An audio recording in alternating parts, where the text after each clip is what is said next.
6:48, on a Tuesday morning.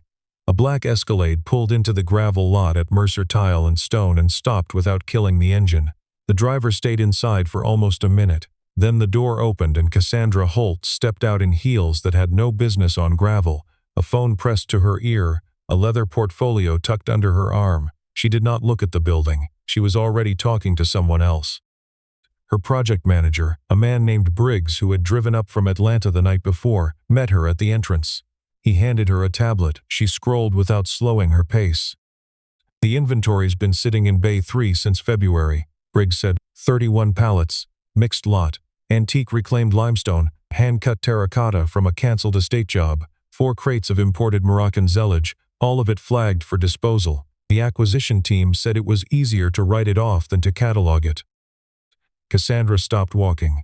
She looked through the open bay door at the pallets stacked under a tarp. "Who owns the building lease?" "Mercer does, but the acquisition closes Friday. After that, the property reverts."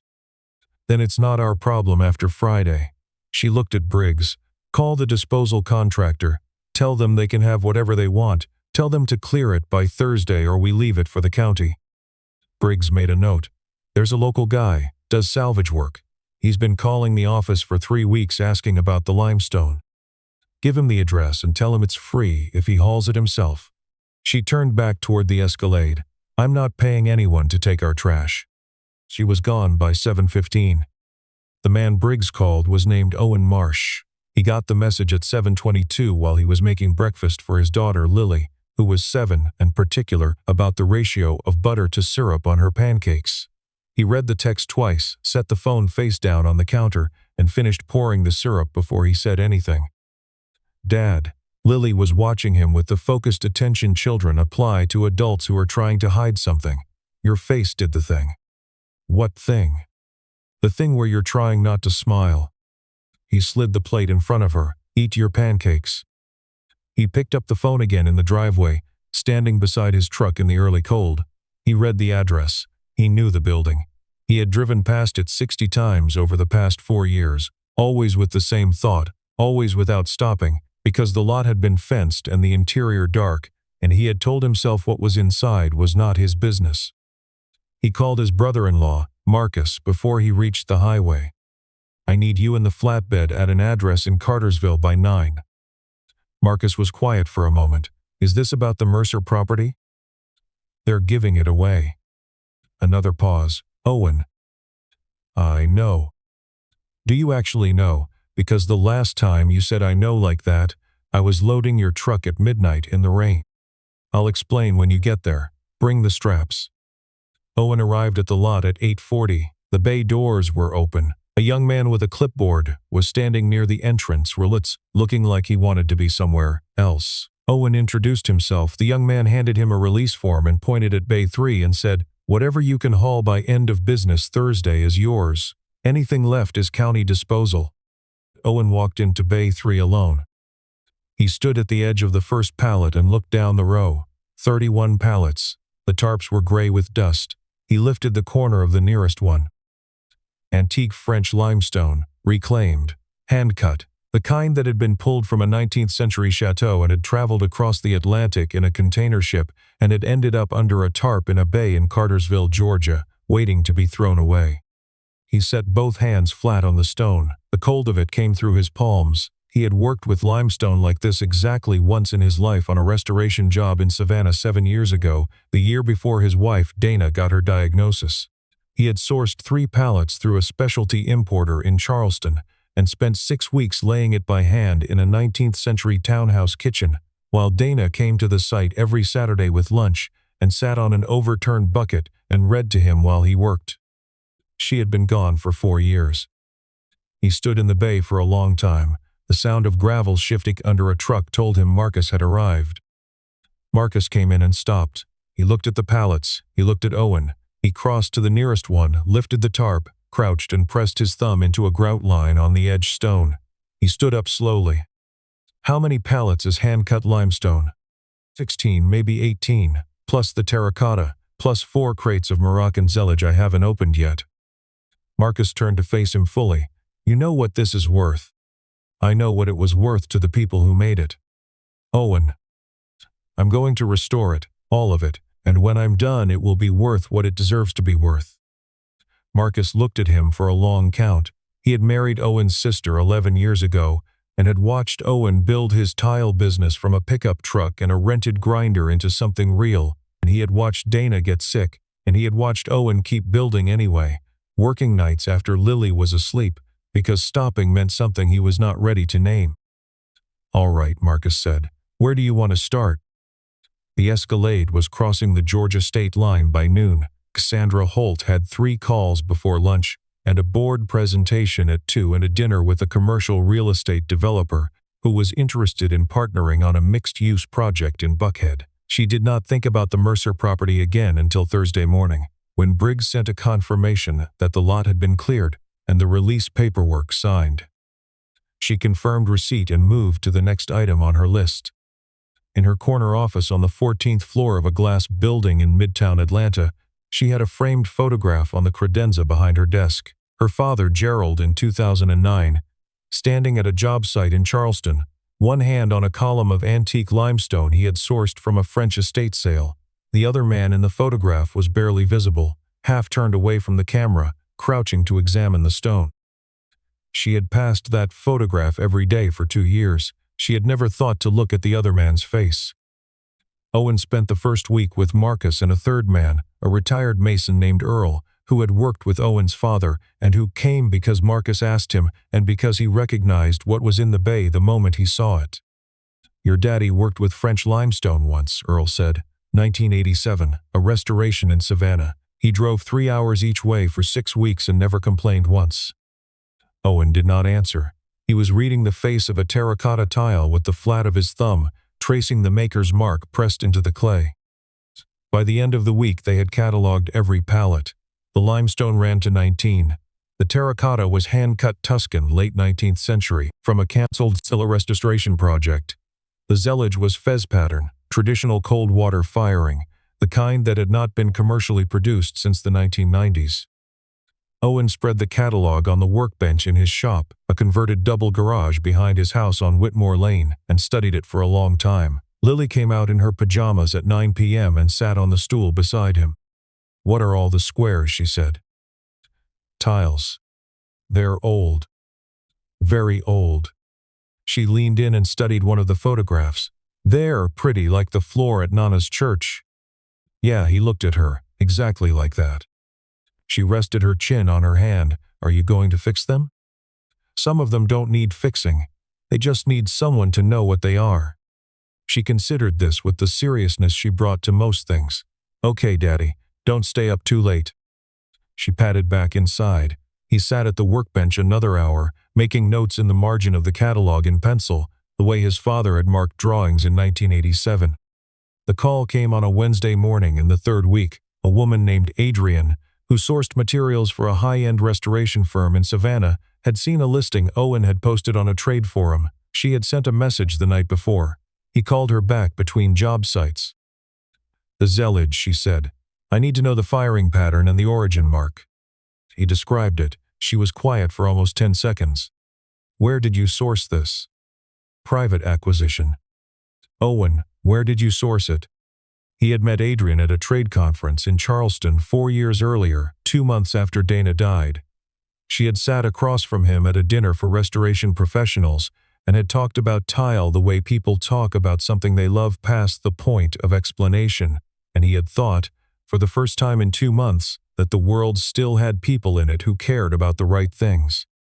The Mercer property in Cartersville, he said. It was flagged for disposal. The silence this time was longer. Someone flagged fez pattern cold water zellage for disposal. 4 crates of it. Owen, I have a client who has been trying to source that specific pattern for a historic renovation on Jones Street for 14 months. The project is a 19th century townhouse. The original floor was fez pattern. The architect nearly walked off the job when the last supplier fell through. I know the building, he said. Dana and I walked past it the week before she went into the hospital the last time. She said the bones were perfect and someone should fix it right. Adrian was quiet, then she said, let me make a call. The acquisition that had put the Mercer inventory in Cassandra's hands had been managed by her COO, a man named Derek Stull, who had been with the company since before Cassandra inherited the chair from her father. Stull was efficient, well-dressed, and had a memory for deal structure that Cassandra relied on in the first year of grief, the way a person relies on a railing on a dark staircase. She had not questioned many of his decisions in that first year. On a Thursday morning in the fourth week after the Mercer disposal, Cassandra's assistant placed a printed email on her desk. It was a forwarded thread. A restoration firm in Savannah had contacted a materials broker in Charleston, who had contacted a sourcing agent who had traced a supply of 19th-century fez pattern zellage to an acquisition and disposal agreement executed by Holt Development Group in March of that year. The zellage had an appraised value of $340,000 for the 4 crates alone. Cassandra read the email twice. She set it down. She picked up the phone and called Briggs. "The Mercer disposal," she said. "Walk me through everything that was in Bay 3. Briggs walked her through it. By the end of the call, she had a legal pad with 8 lines of notes and a number at the bottom that she circled twice. She called Stull next. "The Mercer acquisition," she said, "the inventory in Bay 3. Who cataloged it before we flagged it for disposal?" A half-second pause. "The acquisition team did a walkthrough." "I need the walkthrough notes." "Cassandra, that was a write-off. The accounting is already." "I need the notes, Derek, today." She put the phone down. She sat out at her desk and looked at the legal pad. The number she had circled was $1.2 million. Conservative estimate, materials only, based on current market comps for antique reclaimed limestone, 19th-century Tuscan terracotta, and cold water Moroccan zellage in comparable condition. She had signed the disposal authorization herself on a Tuesday afternoon in March in a stack of documents Stull had placed in front of her before a board call. She had been on her phone when she signed it. She had not read the attachment. She looked at the framed photograph on the credenza, her father at the Charleston job site, his hand on the limestone. She had not thought about that site in 2 years. It had been a restoration of a 19th-century home. Her father had spent 4 months sourcing the materials personally, driving to suppliers himself, handling stone with his bare hands on a Saturday morning while his assistant waited by the car with a coffee. The man crouching in the photograph behind him, she still could not see his face. Owen was timing the cleaning sequence on the second limestone pallet when Adrian called. "The Savannah client wants to meet," Adrian said. "The architect, the project lead, and the owner. They want to see the materials in person." "When?" "Saturday. Can you do Saturday?" "I'll have to bring Lily. Marcus can't watch her until Sunday." "Bring Lily. The architect is a woman with 3 kids. She'll understand." They came on Saturday morning, 3 of them in a silver Suburban, to the converted garage on Whitmore Lane. The architect was named Priya. The project lead was a man named Cal who spoke very little but ran his hands over every surface with the attention of someone reading a language. The owner did not come in person. He had sent his representative, a woman named Simone, who arrived with an appraisal form and a digital camera and moved through the inventory methodically, photographing each pallet from 4 angles. Lily sat on the stool in the corner with a library book about geology and watched everyone with her father's eyes. Cal crouched in front of the zellage crates and was quiet for almost 2 minutes. Then he stood, turned to Owen, and said, "Where did you learn to identify cold water firing?" "My father. He worked restoration in Savannah in the 80s. "Who was your father?" "Robert Marsh. He did the Habersham Street townhouse in 1989. Cal looked at him. The kind of look that means a person is doing fast arithmetic on a number they did not expect. "I trained under the man who trained under the crew that did that job. The Habersham floor is still cited in the Preservation Board's technical guide." Owen did not answer. He picked up a tile from the open crate and turned it to show Cal the edge. "The original maker's mark," he said. "Same workshop. I checked the registry in Fez 6 weeks ago through a contact at the Preservation Institute." Cal took the tile. He held it at an angle to the light from the bay window. His hands were completely steady. By end of day, the contract was signed. The full inventory, the limestone, the terracotta, the zellage, everything Owen had hauled out of Bay 3 in Cartersville on a cold morning in early spring, was now committed to a historic restaurant on Jones Street in Savannah for a total of $1.4 million materials and installation consulting. Owen sat at the workbench after they left. Lily had fallen asleep in the corner chair with the geology book open across her chest. He did not wake her. He sat with his hands flat on the bench, for a long time, the way he had stood with his hands on the limestone the first morning in the bay. He thought about Dana walking past that building on Jones Street. "The bones are perfect," she had said. "Someone should fix it right." He thought he had heard her say things sometimes, in the shop, late at night, in the particular quality of silence that came after Lily went to sleep. Not words, just a kind of presence. The feeling of someone standing just behind his right shoulder who did not need to say anything, because they already knew. He wiped his hands on a clean shop rag and sat beside his daughter and read the geology book until she woke up. The walkthrough notes Stull sent were incomplete. 3 pages where Cassandra's own acquisition protocol required a minimum of 12. The inventory line for Bay 3 read, "Mixed salvage tile, condition poor, no resale value, flagged for disposal." That was all. She sat with the notes for a long time. Then she opened her laptop and pulled the full Mercer acquisition file. She read it the way she had not read it in March, slowly with a pencil, marking every clause she had processed on autopilot in the weeks after her father's funeral. There was a clause on page 9. Her father had written it himself into every acquisition contract he had managed since 2004. It read, "Historic or heritage materials of potential preservation value shall be independently assessed by a qualified restoration specialist before any disposal or write-off authorization." Her own electronic signature was on the disposal form, so was Stull's. Stull had routed the disposal authorization through a delegated authority she had granted him in her second week as CEO, when she was still reading condolence letters at her desk and signing documents because movement felt like purpose. She had never read the attachment. She closed the laptop. She picked up the framed photograph from the credenza and looked at it for a long time. The limestone under her father's hand, the man crouching behind him, face half turned. She drove to Cartersville the next morning without telling her office. The lot on Vine Street was empty now. She stood at the entrance of the empty Bay 3 and looked at the clean concrete where 31 pallets had been. The dust was still faintly visible in rectangles on the floor, the way furniture leaves shadows on a carpet. She drove back to Atlanta with the radio off. She did not have the name of the man who had taken the inventory.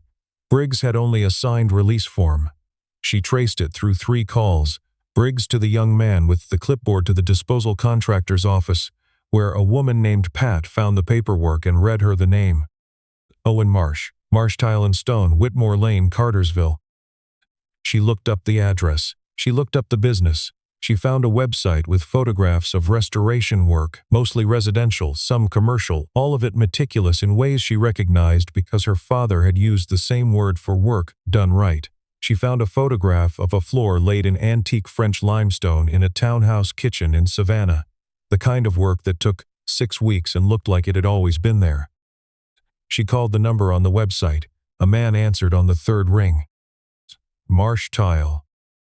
"Mr. Marsh, my name is Cassandra Holt. I'm the CEO of Holt Development Group. I believe you hauled material from our Mercer property in Cartersville in March." A pause, not long but deliberate. "That's right. I'd like to come and see the inventory." The inventory's been sold. She had expected that. She had prepared for it. She still felt the information land somewhere specific and unpleasant in her chest. "I see. Could we meet in person anyway? I'd like to understand what you found." Another pause. "You can come to the shop tomorrow morning 8 o'clock. She was there at 7:52. The shop was a converted double garage set back from a craftsman house on a quiet street, and the light was already on inside. She parked on the street and walked up the driveway. She was in a gray blazer and driving flats instead of heels, which was something she had thought about on the way over and then decided to stop thinking about. Owen Marsh was at the workbench with his back to the door, running a small diamond blade over the edge of a limestone sample. He did not stop when she came in. He finished the cut, set the blade down, and turned. He was about her age, maybe a few years older.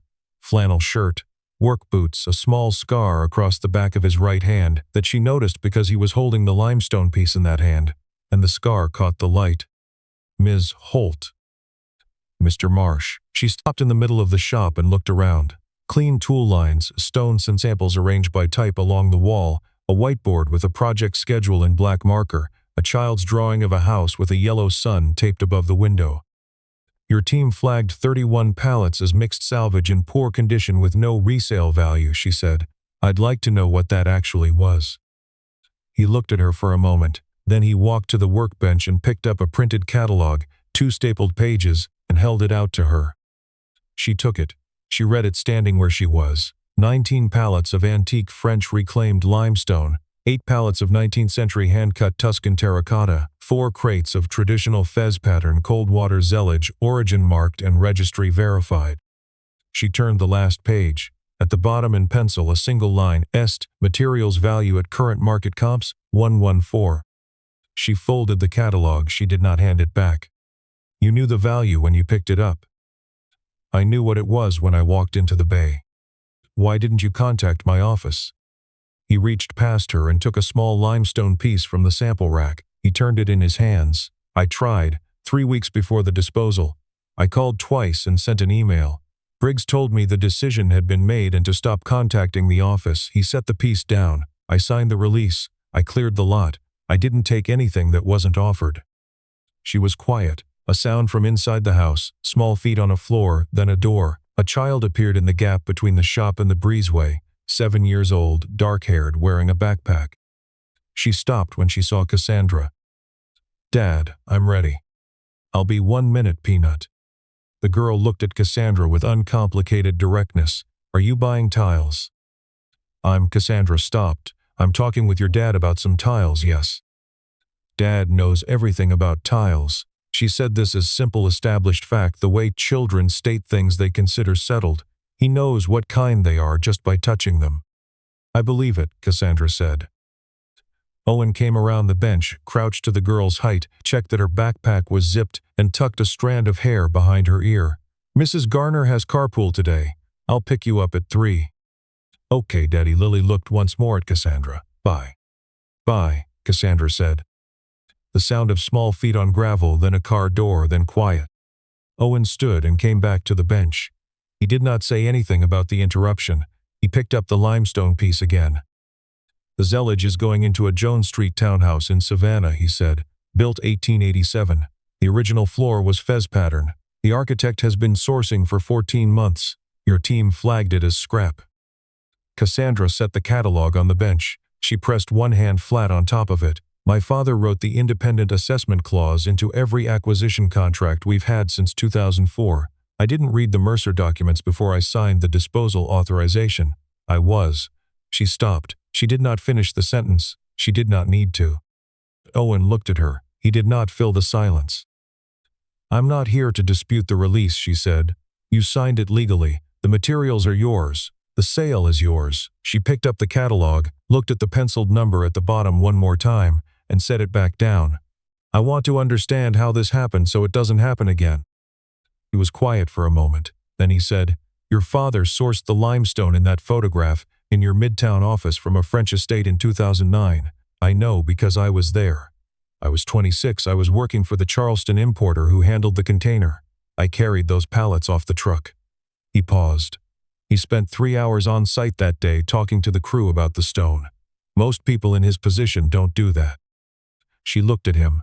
Something cold moved along her spine, the same way it had on Briggs' call when she'd heard their appraisal number. Except this was different. This was the feeling of a story that had been present the entire time, just outside the frame. You knew who I was, she said. I knew whose company it was. Why didn't you say so when I called yesterday? He set the limestone piece down and looked at her with the flat patience of a man who had learned, through sustained difficulty, not to hurry the part of a conversation that mattered. Because you called to ask about inventory. That was the right call to make first. The rest of it is a longer conversation. She looked at the whiteboard behind him. The project schedule in black marker, 4 active jobs, all restoration, all with the same careful detail in the notation. She looked at the child's drawing above the window, a house with 4 windows and a yellow sun, and along the bottom edge in crayon, a row of small squares that were clearly meant to be tiles. She picked up the catalog one more time. Who certified the zellage registry match? The Preservation Institute in Fez. I have the correspondence if you want it. I want it. He went to the file cabinet in the corner and came back with a folder. She sat on the stool Lily had vacated and read through the documents. He went back to work at the bench, not pretending to do something else, not watching her, simply working, the way a person works when they are comfortable with another person in the room. She read for 20 minutes. She asked 3 questions. He answered each one without ceremony, walking to the sample rack when he needed to show her something, speaking in the plain language of someone who had no reason to perform expertise, because the expertise was simply what he was. When she left at 9:40, she did not say thank you in the reflexive way she usually closed professional interactions. She said, "I'll call you this week," and she meant it as what it was, a statement of fact, not courtesy, and he received it that way, nodding once from the bench without looking up from the piece he was working. She sat in her car on the street for a moment before pulling out. Through the shop window she could see him working in the yellow morning light, hands moving with the certainty of a person who has been doing one thing carefully for a very long time. She pulled out of the street and drove back toward Atlanta with the radio off. She had Stull's walkthrough notes reviewed by an independent restoration specialist that week. The specialist's report came back in 4 days. The notes were not incomplete by accident. They were incomplete by method. 3 items had been deliberately misclassified. The zellage had been logged as commercial ceramic tile, damaged, not antique. The terracotta had been logged as standard pavers, condition compromised. The limestone had not been logged at all. She had the specialist cross-reference the omissions against 2 prior Holt development disposals from the previous 18 months. Both showed the same pattern. Both had gone to the same disposal contractor. The contractor's principal was listed in the Georgia Business Registry as a man named Fuller. Fuller's home address was 11 minutes from Stull's house in Buckhead. She found a photograph of them together at a development industry dinner in 2021.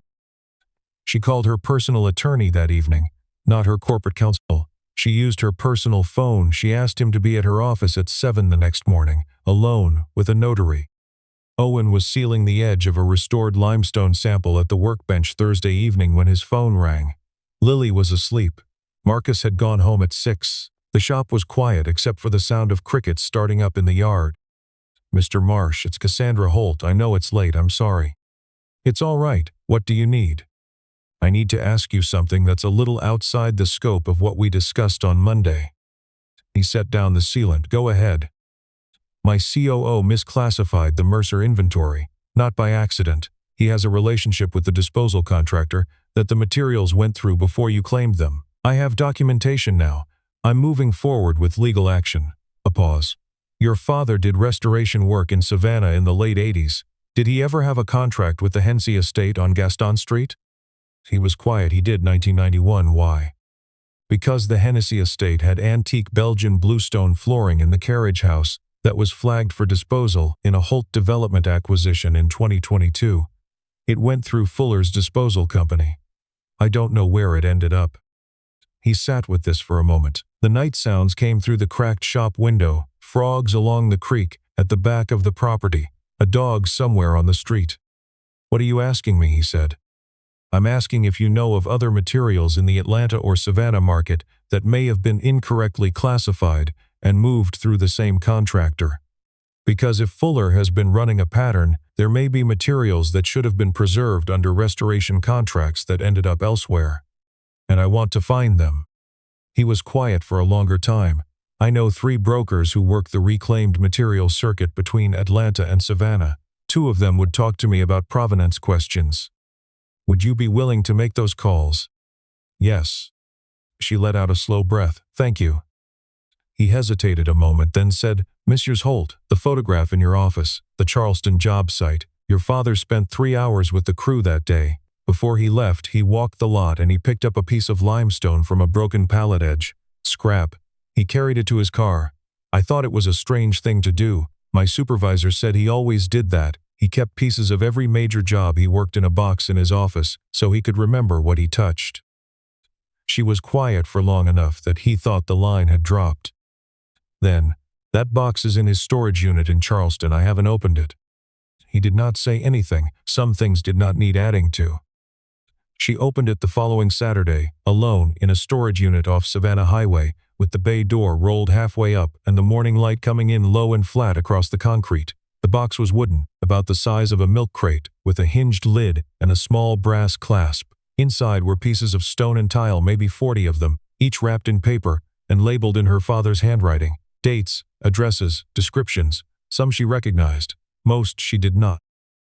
At the bottom of the box was a piece of antique French limestone, the corner of a larger piece gray-white, with the clean face of hand-cut stone and a margin note in pencil on the paper wrapping it. Charleston, 2009. Best material I've seen in 20 years. The young man from the importer's crew knew what it was before anyone told him. Worth watching. She sat with the box for a long time. The morning warmed around her. A truck moved past on Savannah Highway, slow and steady, and the sound of it faded and left the storage unit quiet again. She took the limestone piece out of the box and held it in both hands. The weight of it was more than she expected. It always was, with the real ones. She called Owen from the parking lot. "There's a piece of limestone in the box," she said. Charleston, 2009. He wrote a note about the young man from the importer's crew. A pause. "Yeah. He knew who you were." "I didn't know that." She looked at the limestone in her hand. The morning light caught the edge of the cut face and held there. He was good at knowing who was worth watching. He was usually right. She stopped. "I think you should know that." The case against Stull and Fuller moved through her attorney's office over the following 6 weeks, quiet and methodical. The board was informed on a Tuesday morning in a meeting that lasted 40 minutes. Stull was placed on administrative leave that afternoon and was gone from the building by 5. The formal filing came 8 days later. Materials recovery was harder but not impossible. Adrian and Owen's 2 broker contacts traced 7 shipments through Fuller's company across 3 years. 4 had been resold to private buyers in Florida and Texas. 3 were still in a warehouse in Conyers under a holding company name that pointed, eventually, back to Fuller. Owen drove to Conyers on a Wednesday morning. The warehouse manager, a man who clearly had not been told what to expect, let him in without asking many questions, which told Owen most of what he needed to know about how the operation had been run. He walked through the warehouse with a flashlight and a camera and called Adrian from the loading dock. "Belgian bluestone," he said. "Gaston Street carriage house. My father laid this floor in 1991. I know the cut pattern." Adrian's voice was steady and precise, in the way of someone doing something they have waited a long time to do. "Document everything. We'll have Cassandra's attorneys there by end of day." He drove back through a low autumn sky. Orange along the tree line, the kind of light that came in at an angle in October and made everything it touched look temporarily extraordinary. He thought about his father running his hands over the Gaston Street floor in 1991. He thought about Lily saying the tiles were pretty like the floor at Nana's church. He thought about the way Dana had stopped in front of the Jones Street building and said, "The bones are perfect. Someone should fix it right." Her voice carrying the certainty of a person who had decided something without needing to explain it. He did not have a name for what he was doing. That was all right. Names came later, if they came at all. The board authorized a full heritage materials audit of all Holt Development acquisitions over the prior 3 years at a meeting in November. Owen was brought in as the independent restoration specialist for the assessment. He came to the board meeting in a flannel shirt he had not changed for a blazer. The board member who asked about his credentials asked once, saw the file Cassandra placed in front of him, and did not ask again. The audit took 11 weeks. It recovered $2.3 million in materials value across 6 properties.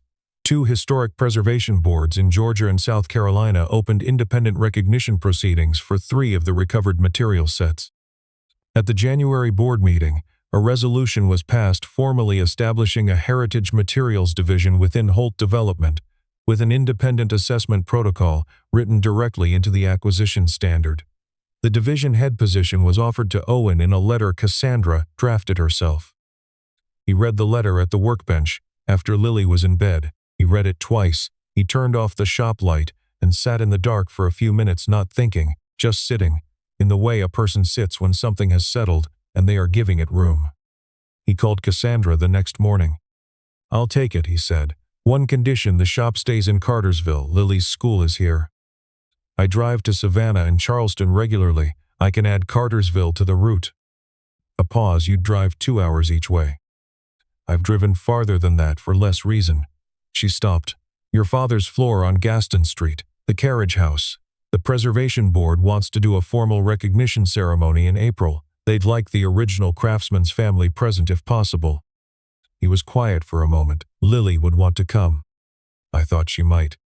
He looked through the shop window at the morning light on the driveway.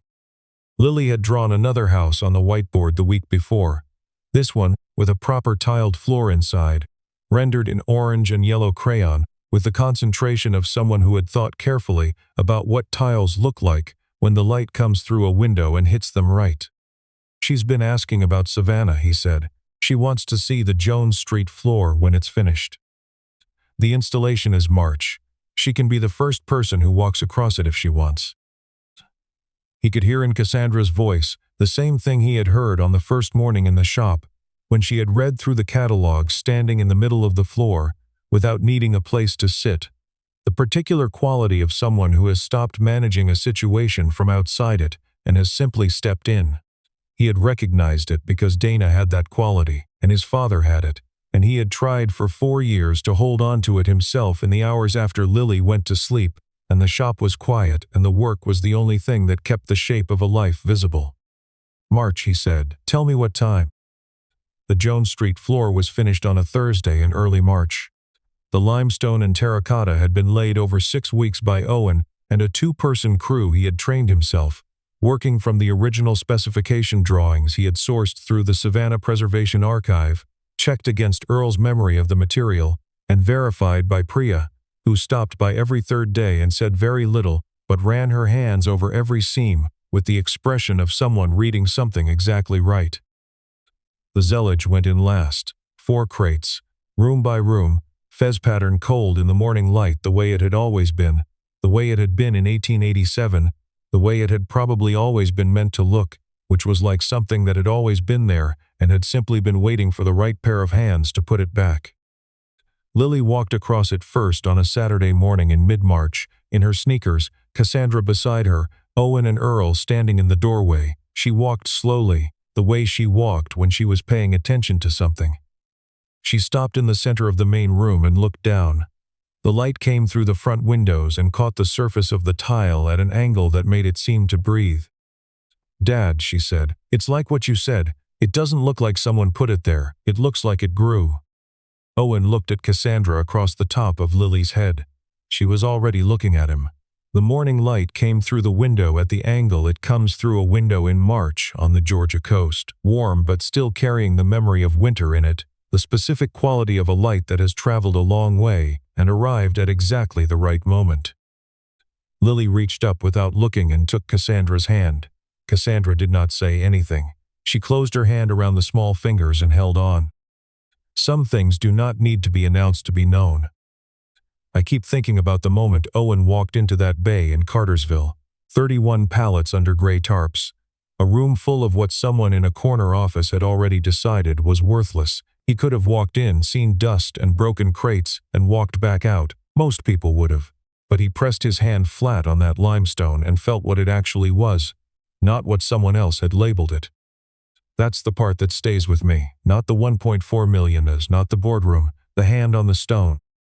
There's something I've come to believe, not from reading it somewhere but from watching people like Owen and from making my own share of mistakes. What you are willing to see, really see, past the label and the price tag and the convenience of someone else's conclusion, determines almost everything about what your life adds up to. Owen didn't rescue those materials because he got lucky. He rescued them because he had spent years building the knowledge to know what he was looking at, and the integrity to act on what he knew even when no one was watching and no one was going to thank him for it. That combination of knowing and doing right by what you know is rarer than people admit. And then there's Cassandra. I don't think her story is a villain's story. I think it's a story about what happens when grief and overwhelm and trust in the wrong people make a person stop reading what's actually in front of them. She signed documents without seeing them. She inherited a company and a set of values she hadn't yet learned to carry herself. The real turn in her story isn't when she fires Stull.